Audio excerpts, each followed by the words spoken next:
Todo comienza en una idea que se traduce en un sueño aspiracional que nos motiva, inspira y alienta a crecer cada vez más en todos los aspectos.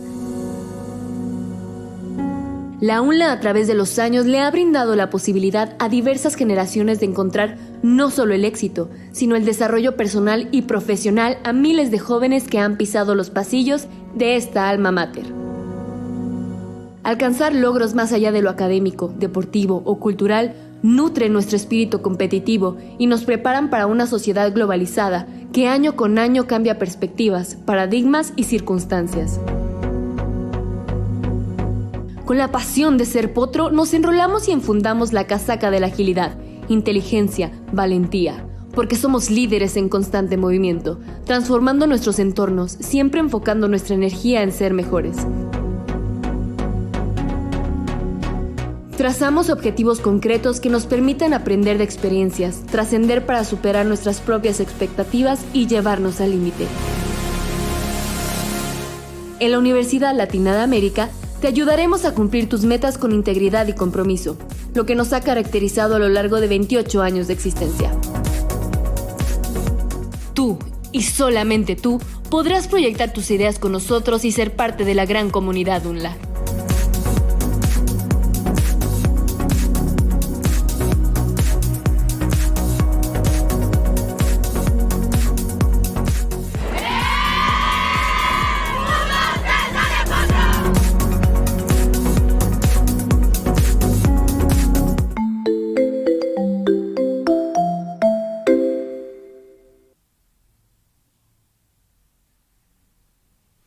Muy buenas tardes a todas, a todos nuestros espectadores de esta UNLA Live Class en este jueves 6 de agosto de 2020, transmitiendo en vivo desde nuestra bella Universidad Latina de América para todos ustedes.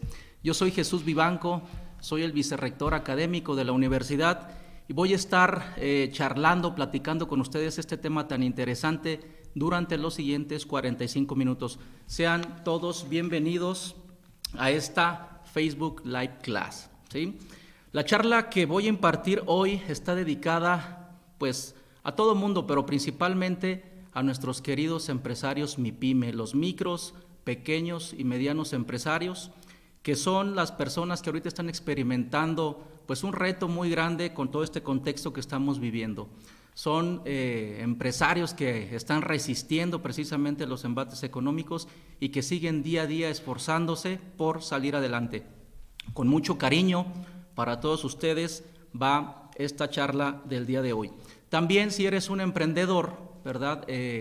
Pues va a ser de mucha utilidad los conceptos que vamos a estar platicando a lo largo de la siguiente hora, ¿sí?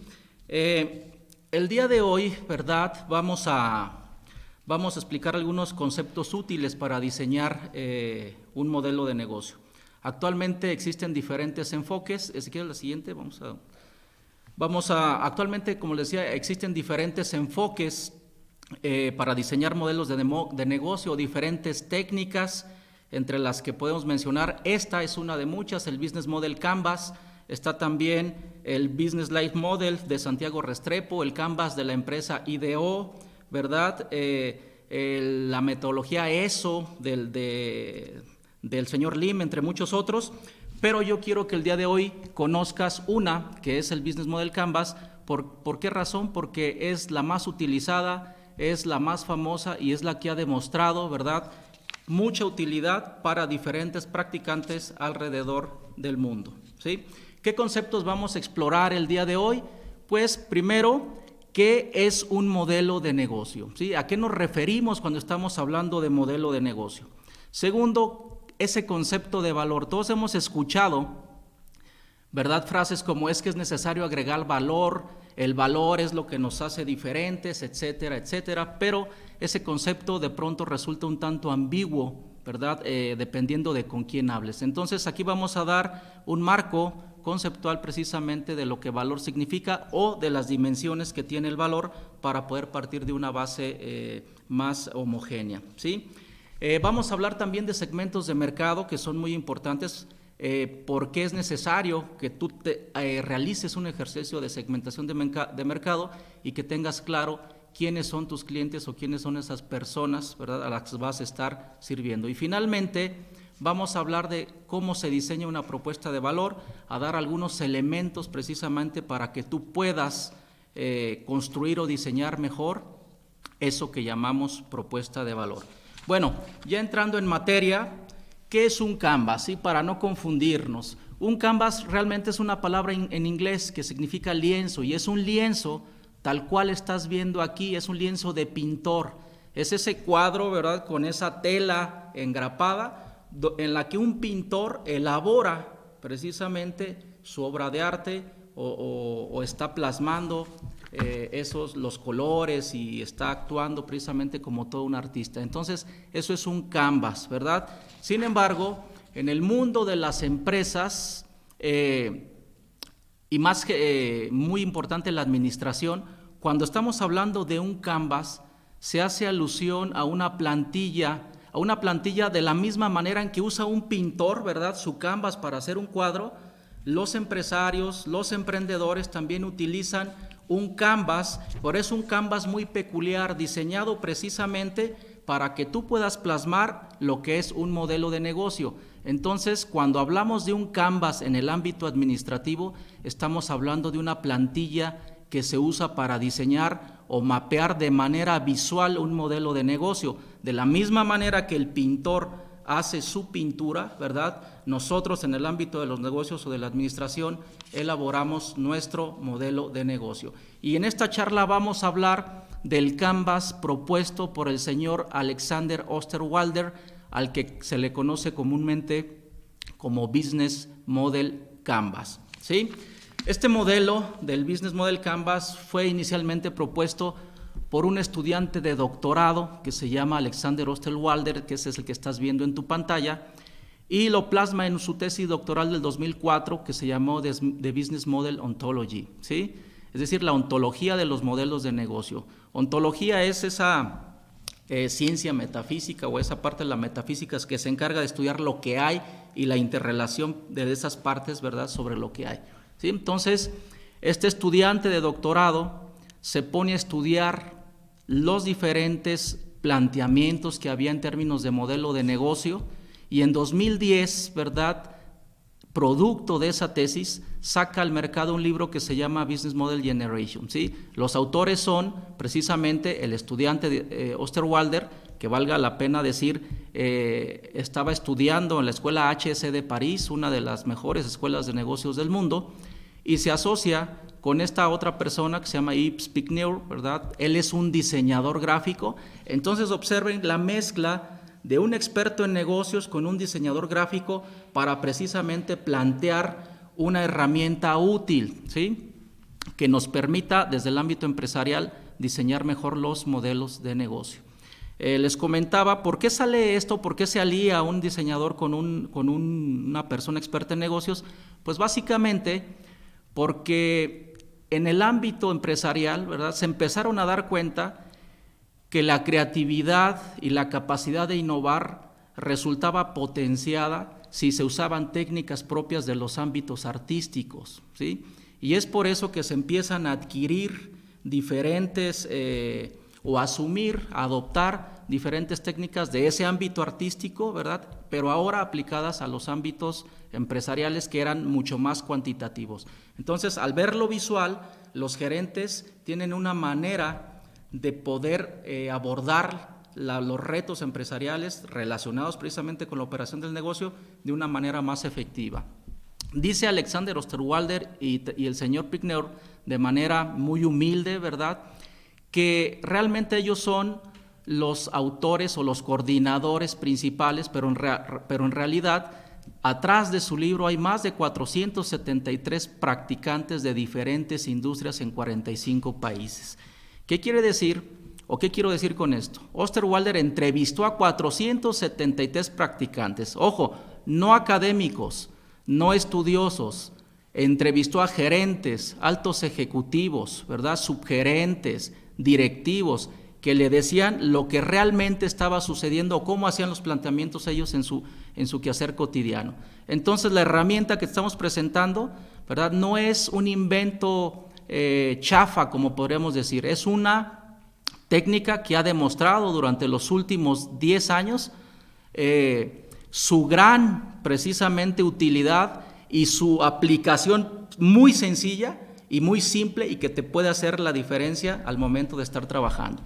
En este libro se propone un lienzo o canvas muy conveniente que ha dado fama mundial a estos autores. Actualmente, alrededor del Business Model Canvas, hay toda una industria de cursos, seminarios, charlas como esta, libros, etcétera, etcétera. Entonces, es la herramienta, ¿verdad?, más utilizada actualmente. Aquí te estoy presentando el libro, ¿verdad?, donde queda plasmada la propuesta de Osterwalder, se llama así, Generación de Modelos de Negocio. Y fíjate qué bonito dice, qué precioso lo que dice al inicio.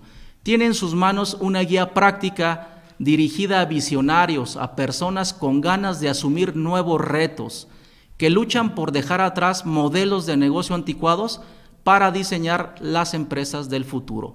Es un libro para la generación de modelos de negocio y yo creo que es una de las contribuciones más importantes en los últimos 2 lustros en lo que tiene que ver con diseño de negocios. Voy a complementar un tanto los conceptos de ese libro con otro excelente libro también que se llama Diseño de la Estrategia Competitiva.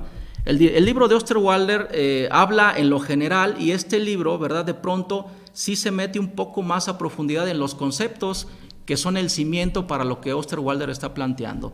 Este libro se llama Diseño de la Estrategia Competitiva y es de un profesor muy querido, ¿verdad?, de la Universidad Nacional Autónoma de México, que se llama Arturo Fuentes Zenón, que pues él sigue trabajando desde allá. Entonces, la misión que tengo hoy es más de divulgación, ¿verdad?, de algo que ya está hecho, que está probado y que ha sido utilizado por mucha gente con éxito, ¿verdad? No estoy inventándome nada, sino simplemente transmitirte estos conceptos de estos 2 grandes pensadores. Pues bien, entremos ya directamente en materia. ¿Qué es un modelo de negocio? Osterwalder inicia su tesis precisamente, o una parte de su tesis dice que por allá en 1998, cuando él estaba buscando en toda la bibliografía disponible, en los papers científicos que había, ese concepto, modelo de negocio, y dice que solamente en toda la bibliografía que consultó del mundo a la que tuvo acceso, se mencionaba alrededor de 20 veces nada más. Entonces, ese era es uno de los grandes retos que tuvo Osterwalder, llegar a una definición de modelo de negocio, y actualmente, hoy en día, no existe un consenso general acerca de lo que significa modelo de negocio o de lo que debiera significar. Por eso, cuando hables con otra persona de modelo de negocio, es importante que primero clarifiques, ¿verdad?, qué significa para cada quien este concepto, porque si no podemos estar hablando de cosas muy diferentes. Pues bien, Osterwalder proporciona una definición muy poderosa, ¿verdad?, al inicio de su libro, y dice: ¿cómo voy a proponer yo, ¿verdad?, una metodología de diseño de modelos de negocio si ni siquiera, ¿verdad?, hay claridad sobre lo que eso significa?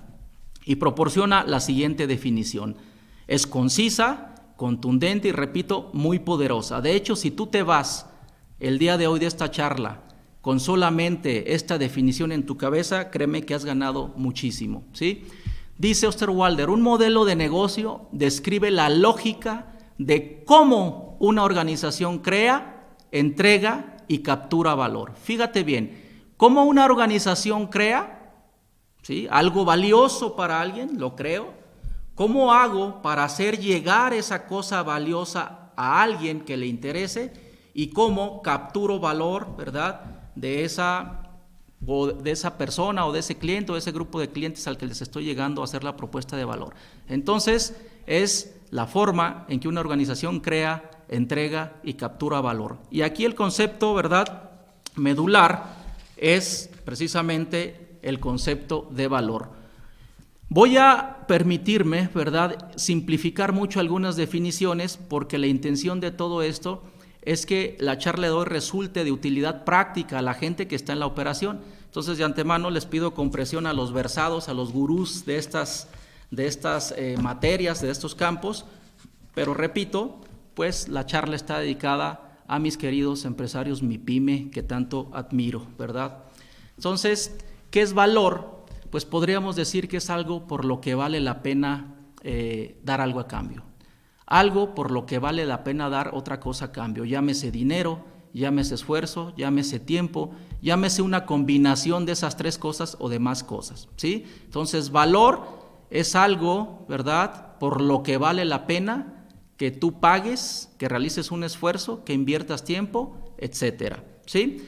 Y en este concepto de valor, ¿verdad?, entra una de las principales aportaciones, creo yo, del profesor Zenón que les comentaba, porque él en su libro, ¿verdad?, que aquí lo tenemos, miren, es se lo recomiendo muchísimo.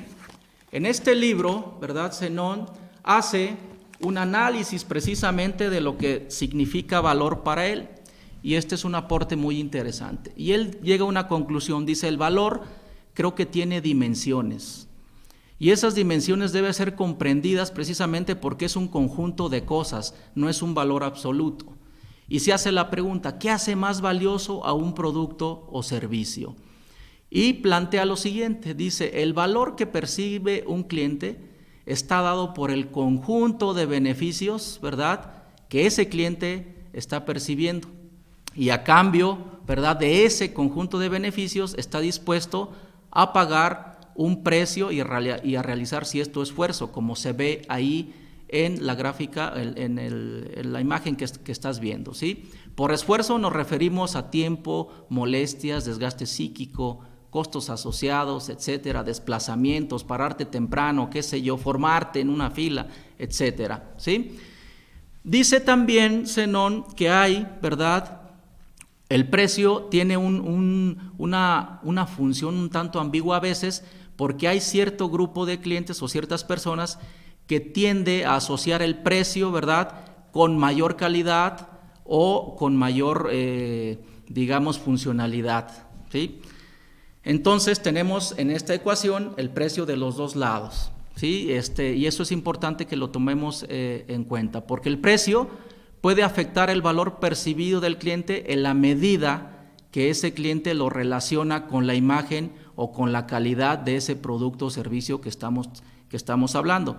Es decir, es el siguiente razonamiento. Todos cuando decimos, ¿cuánto cuesta este celular? Vale 3,000 pesos. ¿Cuánto cuesta este otro? 10,000. Inmediatamente tiendes a pensar que es porque es de mejor calidad, ¿verdad?, o que te da mejores servicios. Y no necesariamente es así. Eso también es bien importante, ¿sí? Lo vamos a ir viendo más adelante.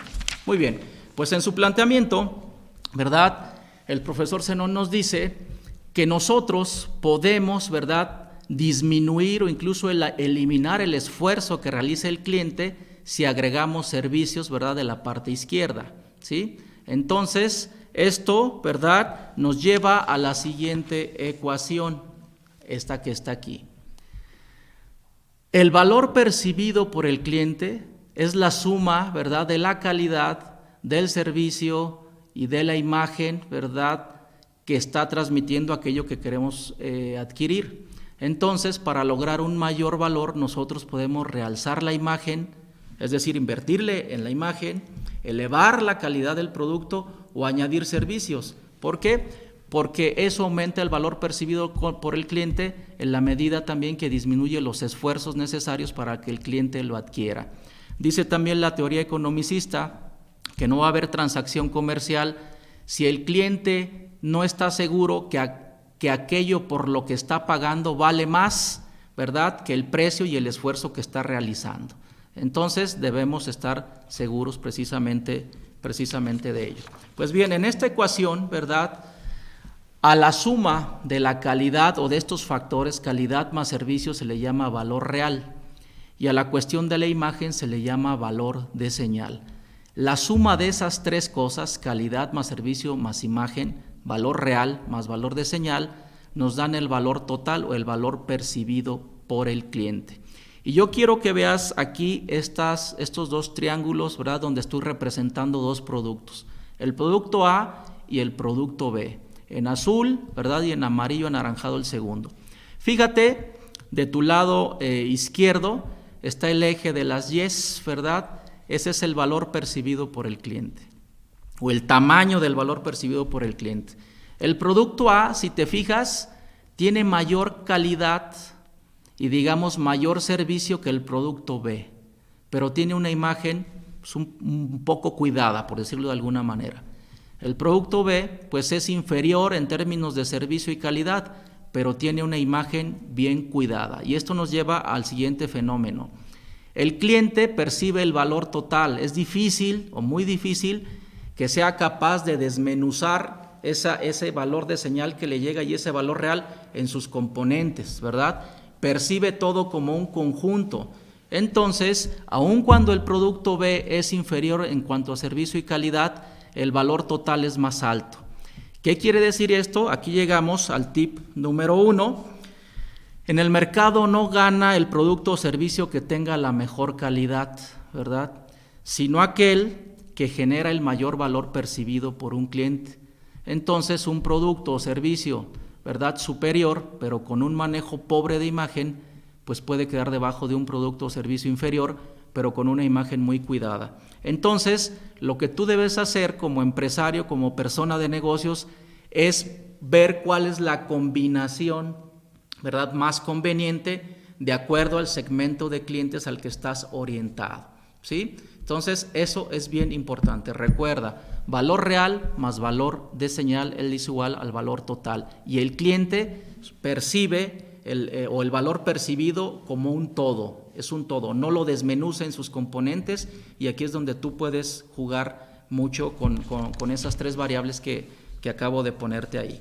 Muy bien, pues habiendo definido o entrado un poquito a discutir, a analizar este concepto de valor que es tan importante, repito, porque tú, ¿verdad?, cuando estés diseñando o hazte la siguiente pregunta como empresario MIPYME: ¿cuál es el valor, verdad, que yo estoy otorgando a mis clientes? ¿Sí? En términos de estas variables que te acabo de dar. ¿Sí? Ok, muy bien. Digamos, el canvas, el lienzo que propone Osterwalder es el que tú estás viendo en la pantalla. Son 9 componentes. Es una herramienta visual y muy pragmática que está constituida, parece un rompecabezas, está constituida por esos 9 bloques. Dice, ¿verdad?, estos autores, que si tú eres capaz de definir con mucha claridad estos 9 componentes o 9 elementos de tu negocio, que los voy a leer uno por uno, quiénes son tus segmentos de clientes, es decir, a quién vas orientado, cuál es tu propuesta de valor, es decir, qué es aquello valioso que estás tratando de hacer llegar a esos segmentos de clientes, ¿verdad? ¿Cómo va a ser tu relación con el cliente? ¿Cómo lo vas a enamorar? Por eso está el corazoncito ahí. Fíjense qué bonita es esta herramienta, porque tiene elementos visuales que te permiten precisamente trabajar de manera muy intuitiva. Entonces, el corazoncito es la relación con el cliente. ¿Cómo lo voy a mantener enamorado? Que se acuerde de mí, ¿verdad? Tenerlo siempre comprando, adquiriendo mis servicios, porque le doy algo bueno para él. ¿Sí? El segundo, ¿verdad?, o el cuarto componente: canales de distribución y comunicaciones. ¿Cómo le voy a hacer llegar la propuesta de valor, ¿verdad?, a mi cliente? Abajo vemos flujos de ingreso también. Dice la metodología que es necesario que tú definas de dónde va a estar entrando dinero, ¿sí?, de qué fuentes y mediante qué mecanismos. Luego viene, ¿verdad?, dice la propuesta de valor. Fíjate atrás, hay 3 cuadritos más. Uno de esos cuadritos es los recursos clave. La pregunta aquí es: ¿qué necesito en términos ya operativos para que mi propuesta de valor se haga realidad? ¿Y qué actividades son clave, ¿verdad?, precisamente para que esa propuesta de valor sea exitosa? Entonces, la metodología va desagregando cada cuadrito por cuadrito. Esos anillos de compromiso que estás todos viendo ahí se refieren a la red de aliados. Dice Osterwalder que tú necesitas, ¿verdad?, tener aliados cuando eres empresario, cuando tienes un negocio. La teoría moderna de competencia o de competitividad, ¿verdad?, nos dice que no estamos compitiendo, o no nos concibamos ya como que la empresa A, ¿verdad?, está compitiendo versus la empresa B, no, sino más bien la empresa A con sus aliados, con sus amigos, está compitiendo contra la empresa B, que también tiene sus aliados y sus amigos. Es decir, en la actualidad compiten sistemas empresariales contra, ¿verdad?, otro sistema empresarial u otros sistemas empresariales, y es necesario que tú identifiques precisamente cuáles son tus aliados. Finalmente dice esta metodología que es importante también que definas tu estructura de costos, ¿sí? Menciona 4 tipos: costos fijos, costos variables, economías de escala y economías de alcance. Si te fijas, este es un rompecabezas pues bastante intuitivo y tú tienes que ir pensando para cada uno de esos y resolviendo qué es lo que vas a hacer. Nosotros el día de hoy solamente vamos a ver 2 cuadritos o 2 partes de ese rompecabezas, el que tiene que ver con la propuesta de valor y el que tiene que ver con los segmentos de clientes, ¿sí? Pues vámonos con los segmentos de clientes rápidamente. Dice Osterwalder que este segmento, ¿verdad?, son los grupos de gente, u organizaciones o instituciones, ¿verdad?, que una empresa quiere alcanzar y servir. Y dice Osterwalder, este es el corazón de mi metodología. El cliente es el factor más importante cuando estamos diseñando un modelo de negocio, básicamente porque responde a la pregunta que ves ahí: ¿para quién voy a crear valor?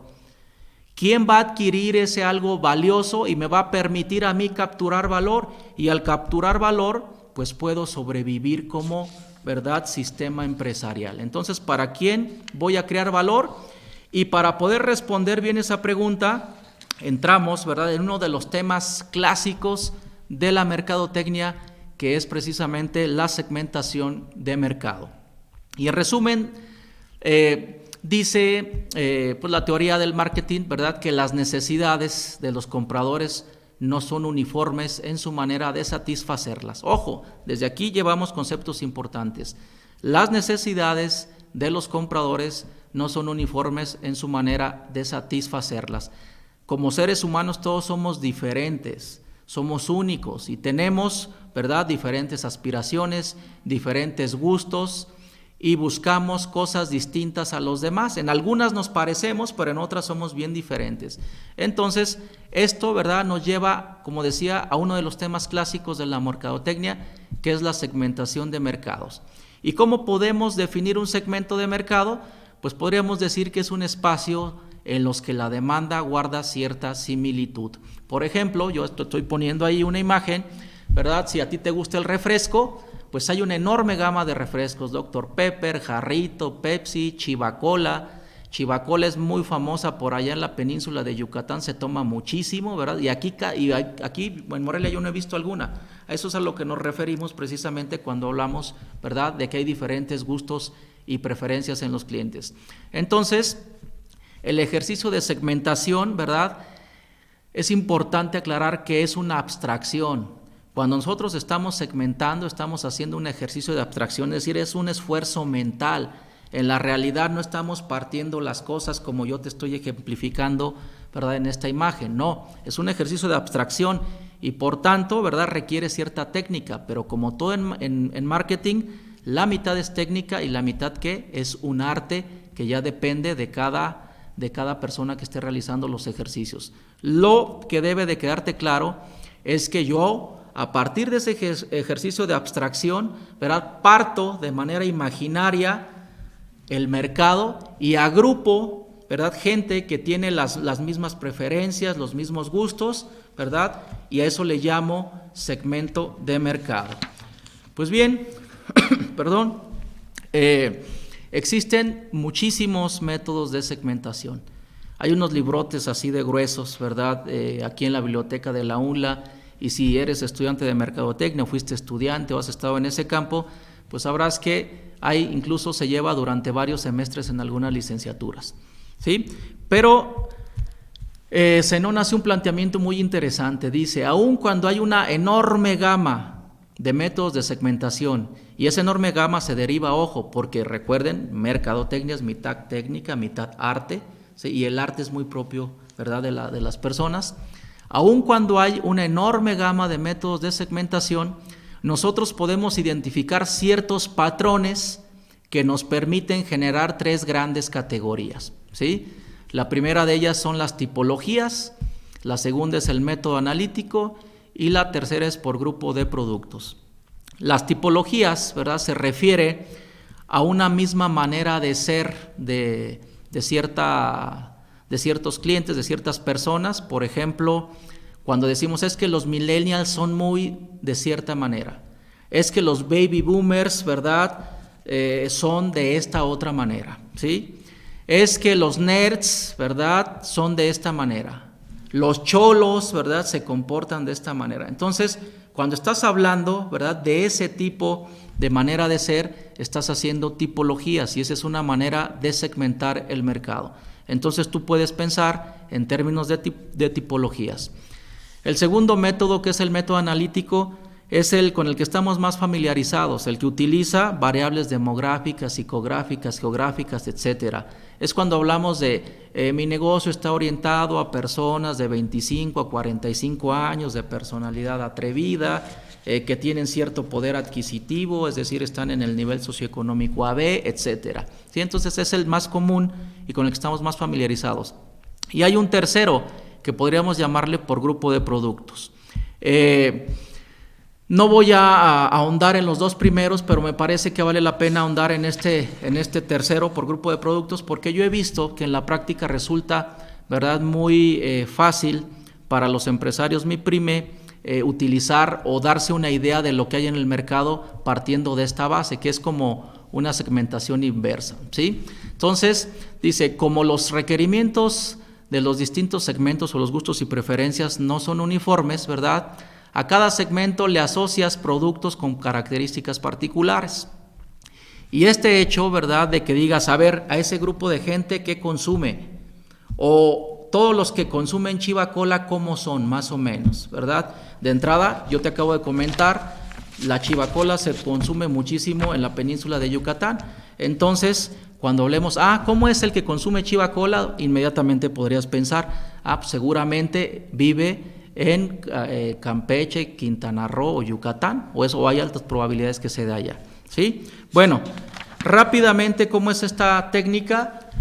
Listas todos los productos que hay en el mercado y aquí yo te estoy poniendo de ejemplo motos. Ahí hay motocross, hay motos de pista, hay cuatrimotos, hay choppers, hay motonetas. Listas todos los productos del mercado que son más o menos parecidos o iguales, ¿verdad?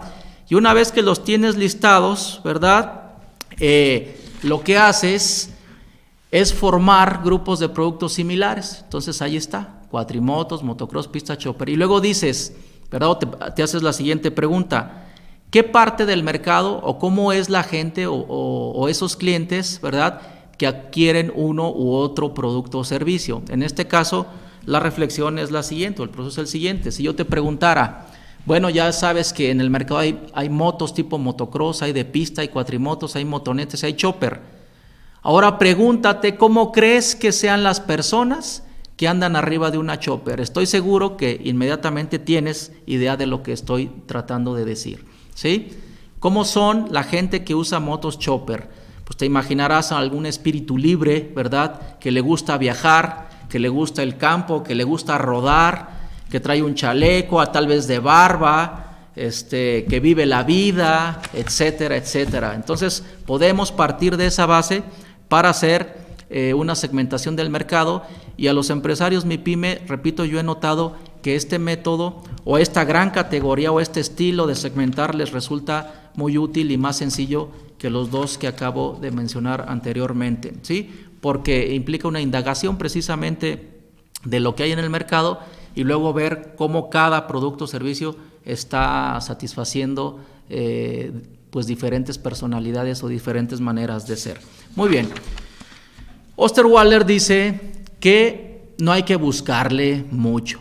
Dice, si tú tienes un negocio, vas a caer en alguna de estas cinco cosas, perdón.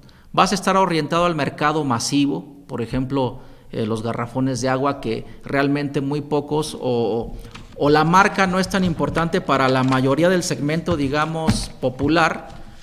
Una persona no te va a decir, híjole, si no es Santorini no quiero el garrafón, ¿sí? Simplemente quiere, ¿verdad?, que le des agua de tomar o quiere adquirir su agua, ¿sí? Entonces esos son mercados masivos. Luego hay los nichos de mercado. Nichos de mercado son segmentos chiquitos, ¿verdad?, de clientes que pueden ser, repito, personas o instituciones. Y ahí te pongo un ejemplo con las plumas Parker. Alrededor de las plumas Parker hay una serie de fanáticos, ¿verdad?, igual que con las Mac o con los iPhones, igual que con las Harley Davidson, ¿verdad? Hay un grupo selecto de gente chiquito que le gusta tener plumas Parker y hay toda una tradición precisamente, hay refacciones, hay utensilios que les pones, etcétera, ¿verdad? Entonces, hay tiendas muy especializadas, aquí en Morelia no conozco ninguna, pero sí en la Ciudad de México. Hay tiendas Parker donde una pluma, bueno, la más cara que yo he visto cuesta alrededor de 110,000 pesos cuando la vi, para que te des una idea de lo que una pluma puede llegar a significar y cómo si hay gente que las compra. Entonces es un nicho, un mercado selecto. Luego viene la parte, le llama el mercado segmentado. Es lo que te estoy poniendo abajo con Intel.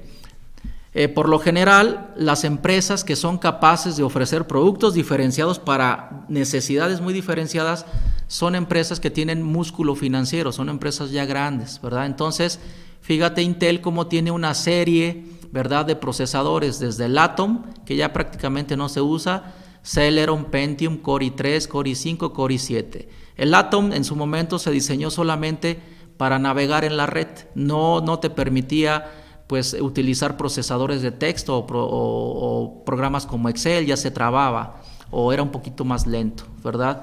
Y ahí viene Celeron para un chico de primaria, un Pentium tal vez para secundaria. Bueno, ya no, porque ahorita ya todos son gamers, ¿verdad? Entonces pues ya no les sirven esos procesadores.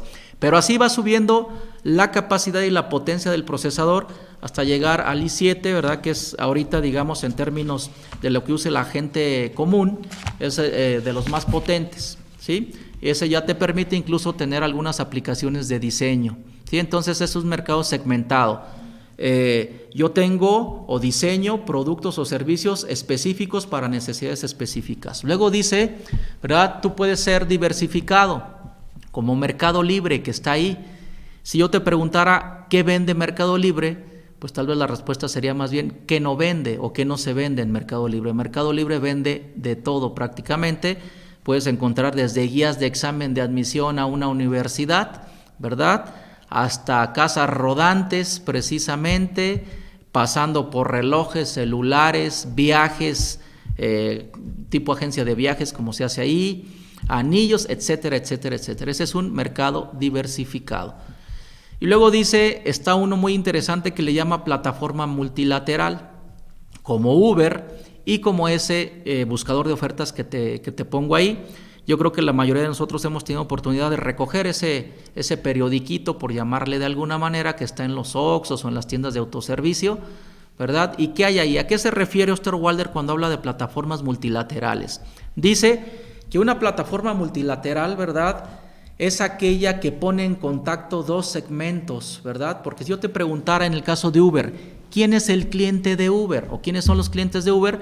Pues la mayoría yo creo que interpretaría, o como yo he visto, de pronto muchos contestan, pues los clientes son los usuarios del taxi de Uber, pero no es así. Uber tiene dos tipos de clientes, los que son los choferes de Uber, precisamente, que utilizan su app, ¿verdad?, esa plataforma digital, y los que quieren usar un taxi, que es los clientes comunes. Entonces, a través de esa plataforma, de esa aplicación que traes en tu celular, Uber pone en contacto dos segmentos que antes, ¿verdad?, les costaba más trabajo ponerse en contacto. Y ese es el éxito de las plataformas multilaterales. De hecho, en su libro de este diseño de modelos de negocio que les mostré al inicio, que sale en 2010, precisamente Osterwalder anunciaba desde allá que muchos de los negocios que íbamos a estar viendo en los siguientes 10, 15 años, ¿verdad?, iban a tener éxito gracias a que estaban cimentados o se basaban en plataformas multilaterales como Uber, y ahí estamos viendo muchas otras, ¿verdad?, que ya no tienes que salir a la calle y estar buscando un taxi con la mano a deshoras de la noche, sino, ¿verdad?, que a través de esta plataforma, tú, desde la comodidad de tu casa y solamente dando unos pequeños clics en tu aparato móvil, tienes el servicio en tu casa. Entonces, ¿qué es lo que está haciendo Uber? Agregando valor en el sentido que comentábamos hace rato con el esquema de fuente Zenón, ¿verdad? ¿Por qué agrega valor? Porque está disminuyendo el esfuerzo precisamente de uno de sus segmentos de clientes, ¿sí? Y también son sus clientes los choferes, repito, porque el chofer en su tiempo libre, ¿verdad?, solamente se conecta. Dice, pues yo quiero trabajar 30 minutos, solamente se conecta y le llega ahí, no tiene que andar dando vueltas por toda la ciudad como antes se hacía, buscando y buscando, sino que desde su aplicación le llega, si él es el que está más cerca de cierto cliente, inmediatamente se lo transfieren. Y el chofer gana una cantidad de dinero y Uber, ¿verdad? Por dar ese servicio, ser esa plataforma multilateral que une dos segmentos de clientes, también pues lleva una comisión o una parte. Entonces, dice Osterwalder, es importante que tú definas, ¿verdad?, cuál va a ser tu segmento de acuerdo a estos 5 que estoy mostrando aquí, porque de eso dependerá mucho del éxito de tu modelo de negocio y debe ser congruente con todas las partes del rompecabezas que yo acabo de mencionar. Bien, entremos ahora, ¿verdad?, a la propuesta de valor. Bueno, antes de entrar a la propuesta de valor, ¿verdad?, me regreso un poquito a lo que son los segmentos de clientes, ¿sí? Ahí va el tip 2, necesitamos saber, ¿verdad?, a quién le estamos vendiendo o quién va a disfrutar nuestra propuesta de valor. Si no tenemos claro, ¿verdad?, para quién estamos creando valor, vamos a tener muchos problemas en la práctica. Entonces es muy importante que eso lo tengamos bien presente. La propuesta de valor o nuestro valor lo estamos creando para alguien y por tanto debemos tener bien identificadas las necesidades, los deseos, ¿verdad?, de esos segmentos de cliente a los que queremos llegar. Muy bien, pues ahora sí entremos a la propuesta de valor, ¿sí?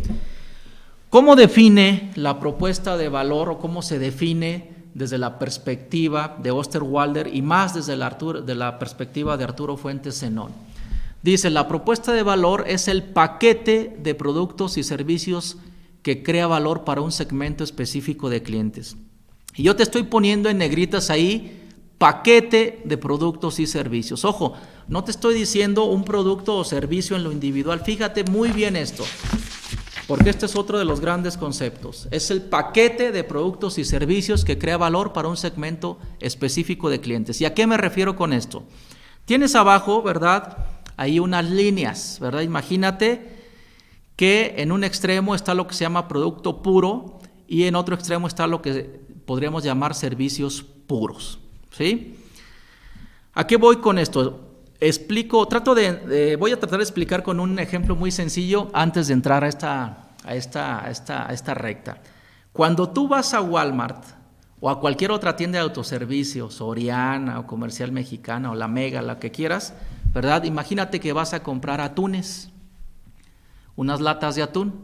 Desde el momento que tú llegas y hay un estacionamiento ahí, ya hay un servicio asociado a tu compra de latas de atún, ¿sí?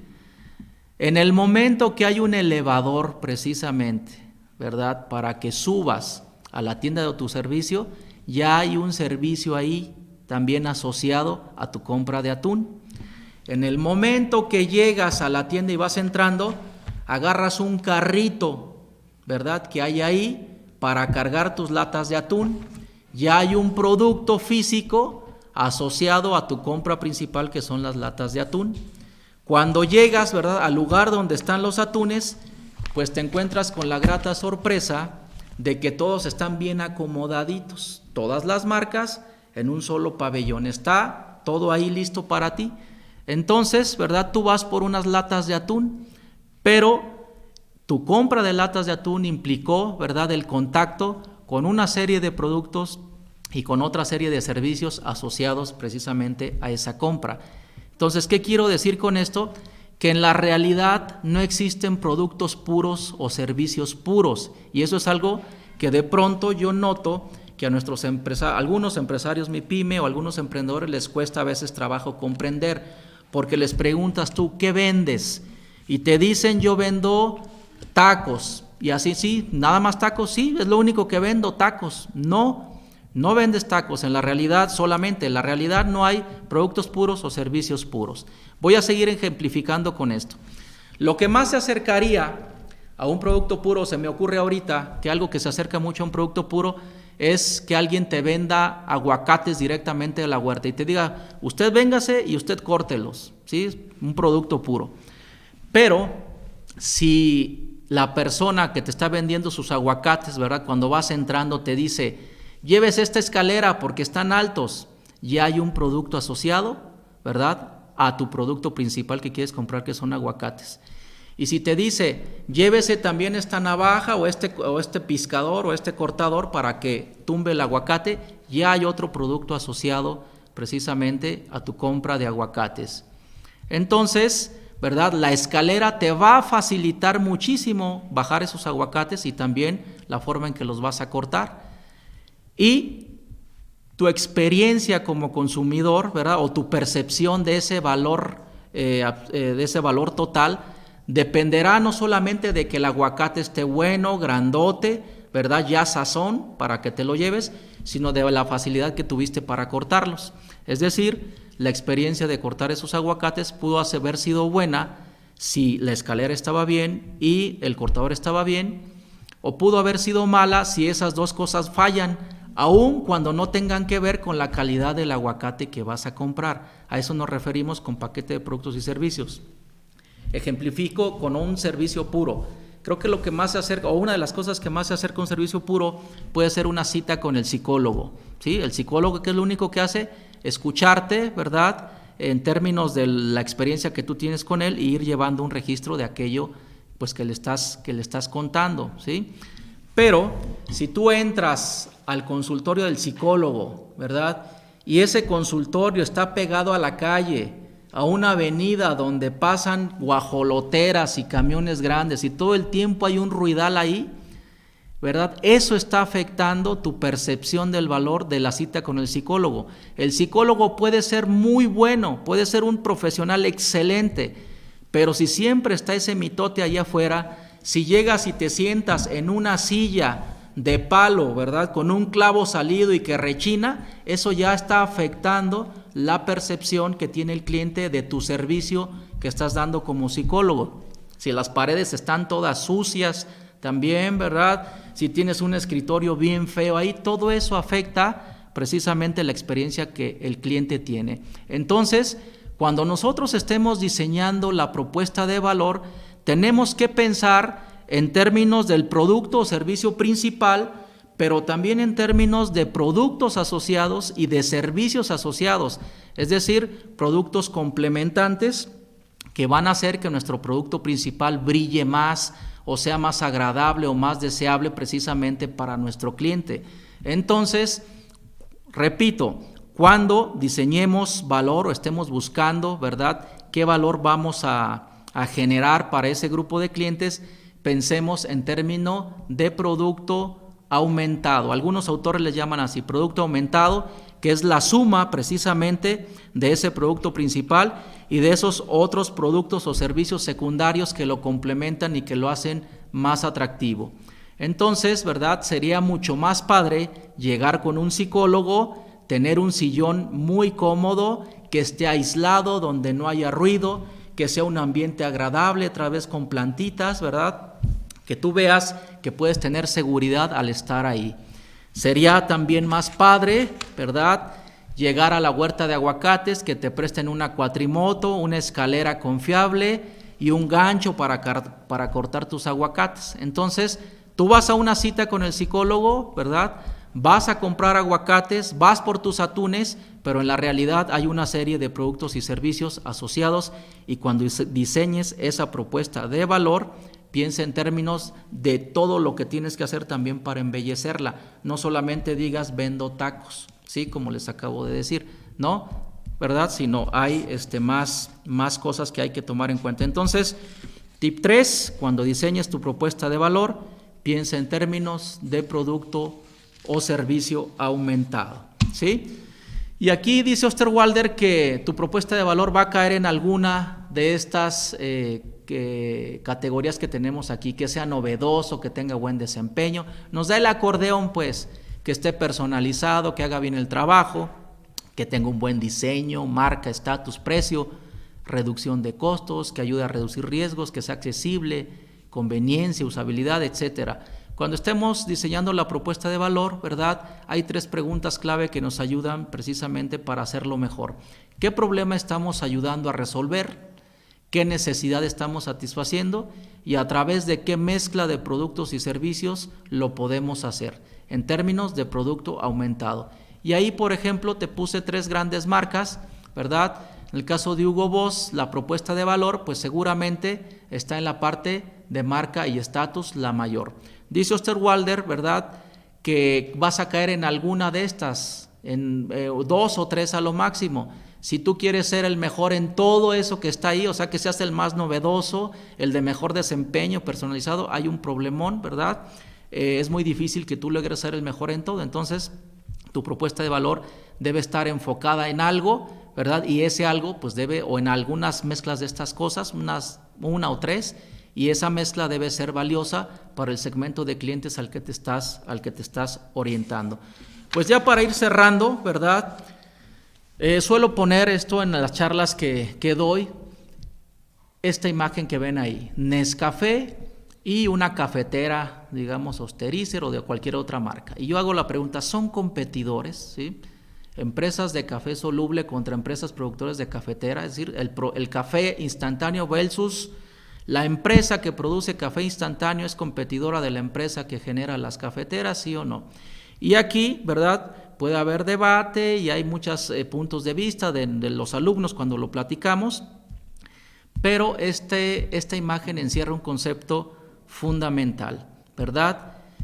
Y es el siguiente, ¿sí? En la medida, bueno, nosotros sabemos que en la medida de que se vendan más cafeteras, pues se va a consumir más cantidad de grano de café molido.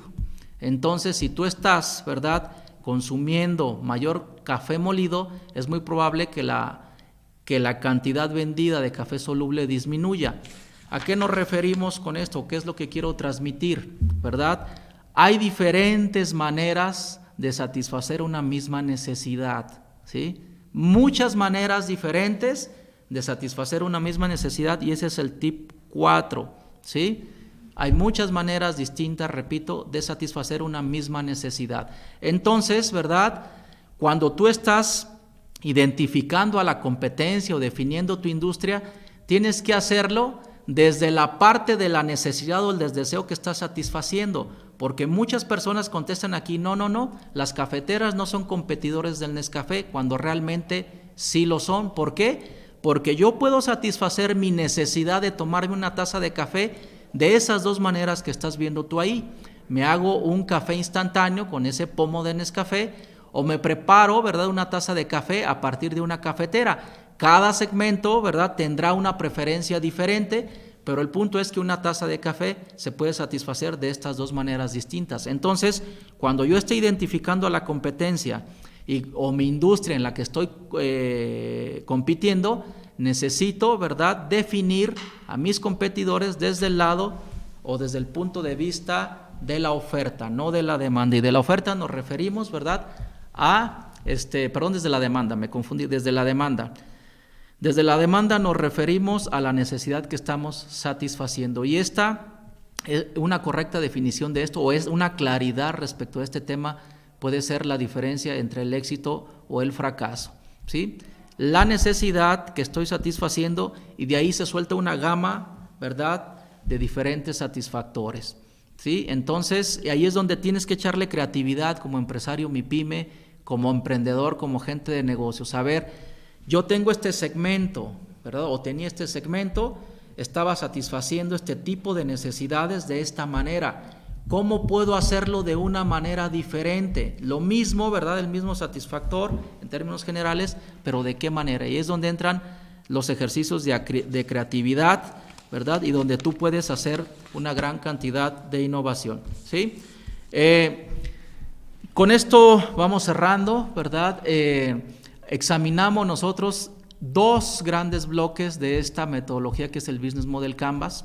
Un curso de estos en lo general nos lleva unas 4 horas, es lo que nos ha tomado, pero lo que yo quiero que te lleves es esa inquietud de que leas precisamente el libro. Está gratuito en la red para todos los emprendedores, y uno a veces pensaría que estas herramientas que ya tienen 10 años en el mercado, que llegó a México, están muy diseminadas, pero no es así. Entonces siguen siendo de utilidad para los grandes emprendedores, para los futuros empresarios o las personas que vayan a poner un negocio. Entonces, el libro, ¿verdad?, se va desagregando cada parte de este rompecabezas uno por uno, y te va dando luz acerca de qué es lo que tienes que definir en cada uno de ellos y te da técnicas, te da herramientas precisamente para que lo definas. Y dice Osterwalder al final, ¿verdad? Y también Fuentes Zenón, repito, si tú, ¿verdad?, defines bien, si tienes claridad quién es tu segmento de cliente, a quién le vas a vender, si tienes claridad en qué propuesta de valor, ¿verdad?, le vas a estar haciendo llegar, a través de qué canales de distribución y cómo va a ser tu relación con ese cliente. Si tú sabes cuáles son los recursos clave que ocupas para hacer realidad esa propuesta de valor y qué actividades precisamente son clave y quién va a ser tu aliado, por lo general los aliados al inicio son los proveedores, ¿verdad? Y siempre, durante toda la vida de una empresa, los proveedores pueden ser grandes aliados o pueden ser también alguien que te haga tronar, ¿verdad? Y además defines los flujos de ingreso, de dónde van a venir, vas a estar cobrando una licencia o son pagos únicos, si tienes costos fijos muy grandes o son los variables. Dice, en la medida que tú definas este rompecabezas, tu potencial de éxito se va a elevar de manera muy significativa y vas a estar más preparado para poder competir precisamente en el mercado mejor. Entonces, ¿verdad?, en estos tiempos que estamos viviendo, que todo parece ser que cada día se torna más complicado, esta herramienta te puede ser muy útil para que hagas un mapeo precisamente de toda tu operación, qué es lo que estoy haciendo con mi negocio, con mi empresa.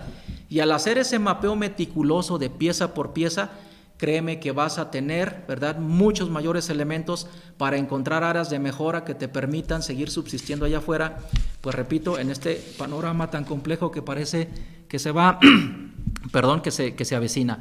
Pues esto es lo que yo les quería compartir, colegas, mi pymes. Repito, pues es una charla bastante cortita, pero más adelante, en algunos meses más adelante de este semestre, seguiremos trabajando precisamente en estas UNLA Live Class. Pues bien, con esto terminaría yo, y también es importante comentarles que con esta charla del día de hoy, ¿verdad?, damos fin a pues esta temporada de UNLA Live Class de la Universidad Latina de América.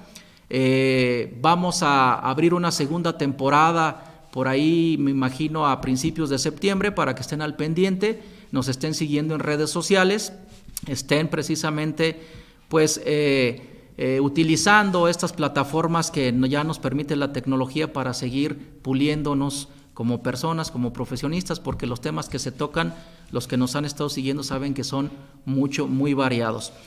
No quisiera terminar yo también sin agradecer a la gente que está en los controles, a Gerardo, a Mari, a Sanda, que les pido que vengan aquí pues rapidito para que los conozcan, aunque sea a decir hi, decir hola. Muchas gracias, Gerardo, Mari, Sanda, los esfuerzos que hacemos, ¿verdad? Hay todo un staff allá atrás para que todo esto pueda ser posible.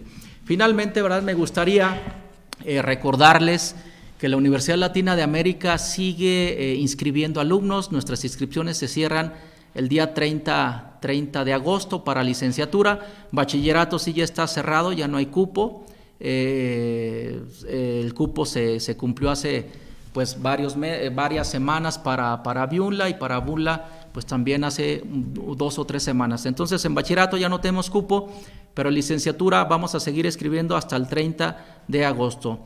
Les recuerdo que la universidad, ¿verdad?, para dar respuesta a esta pandemia que estamos viviendo, a estas etapa de cuarentena en la que tenemos que estar en nuestros hogares, pues ha sabido dar respuesta a los retos que nos impone el medio ambiente, y hemos generado un modelo de educación presencial a distancia que se llama modelo UNLA Synchronic, mediante el cual nuestros alumnos, ¿verdad?, están tomando clase por videoconferencia en tiempo real desde sus hogares, para precisamente proteger la salud y la integridad de todos los integrantes de nuestra comunidad universitaria. Entonces, la Universidad Latina, ¿verdad?, ha diseñado este modelo UNLA Synchronic que da respuesta a este reto con el que nos estábamos enfrentando, y nos ha permitido seguir dando continuidad al desarrollo académico de todos y cada uno de nuestros estudiantes.